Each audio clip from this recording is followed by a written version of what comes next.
Hi, my name's Karen. I'm one of the vets at Cats Protection, the UK's leading cat welfare charity, and I'm going to talk to you today about some aspects of cat care.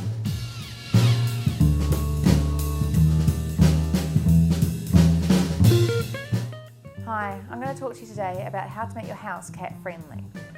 First of all, why would you want to make your house cat friendly? Well, this is because cats are quite highly evolved in some ways and they have quite specific needs. A domestic cat has evolved from the African wildcat, and this is a solitary animal that lives outdoors and eats in a certain way and has a lot of sort of intrinsic habits. And our domestic cat have carried on a lot of these traits as well. The idea of making your house cat friendly is trying to provide all of these needs in a way that's fun and engaging for your cat. And sometimes it's not even the obvious things, and sometimes it can be really easy and fun. The kind of things that your cat needs are going to be similar to what the African wildcat needs. The first thing to know about African wildcats, and hence your domestic cat, is actually they tend to like time alone. Most cats like to be solitary quite often and they don't always need friends. So make sure that your cat's got places to go and hide where it can feel comfortable and secure. Using igloos and covered beds like this can be really useful. Even just upturned cardboard boxes can be of use as well. Make sure they've got somewhere to go that's up high. A lot of cats like to get up high, especially if they feel stressed. It can be a coping mechanism. So making sure there are windowsills or sometimes high shelves, top of wardrobes, places like that. Make sure they're cat safe so the cat can access them easily. Cats in the wild eat around about 8 to 10 small meals per day, and it's a good idea with cats inside the house, especially if they're indoor cats, to try and mimic this behaviour in the way that you feed them. If all they have is just a bowl full of food, that can be quite boring to them. So there are a few simple and easy ways you can do to increase their enjoyment of this. Food balls can be really useful. These you can just put dried food in. They have little holes that as the cat rolls them around, the food falls out, and it can be a really good way of engaging your cat and causing it to have a bit more interest in what it's doing. It's a great way to exercise your cat as well and sometimes cut down on the calories, so it can be really useful for overweight cats. Some simpler and cheap ways of doing this as well is just hiding food around the house, especially easy if you're using dry food. You can hide food in just small cardboard containers, anything that's going to make the cat a little bit more engaged. With water for your cat, it's important that you separate the food and water bowls. A lot of people like to keep them together, but cats actually prefer to keep them apart.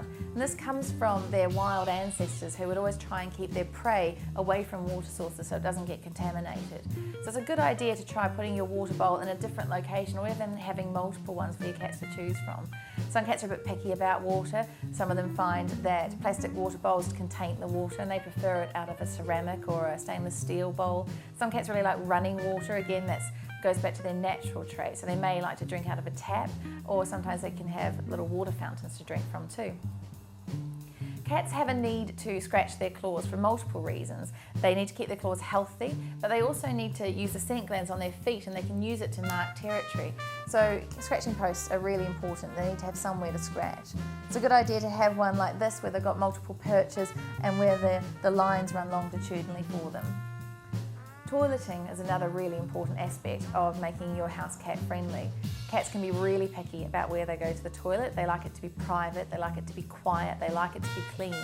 We all know that cats tend to bury their waste, so they will need to use something to do that in. Some cats will go outside, and that's absolutely fine, but even outdoor cats may benefit from having the option of using an indoor litter tray. With litter trays, it's important where you put them. Cats, again, don't like to be overlooked. They don't necessarily like to be beside doors or windows, so sometimes a nice quiet corner or using a covered litter tray is really useful. Playing with your cat is really important. Cats need to engage in what's called hunting behaviour. Again, it's like their natural ancestors. Some cats will actively hunt and will bring you presents, but some cats just will engage in play behaviour which mimics the same kind of thing. Cats get endorphins, or they feel good when they perform these behaviours, and it can really help them reduce stress, can help keep them happy. If you engage in play behaviour with them a couple of times a day. It's particularly important for indoor cats so they get some activity, and it can also help maintain a healthy weight. There's a few other things to remember when you're trying to make your house more cat friendly. If you've got more than one cat, it can be very important to provide them with multiple resources. This means food and water and toileting opportunities. You may need each of these per cat, and maybe even a few extras. Cats don't like to share sometimes. They will do if they absolutely have to, but it can cause them a lot of internal stress. So it's a good idea to have multiple food, multiple water bowls and multiple toilets around the home and access to these in ways that the cats can get away from each other. If you want any more information on this subject, log on to cats.org.uk.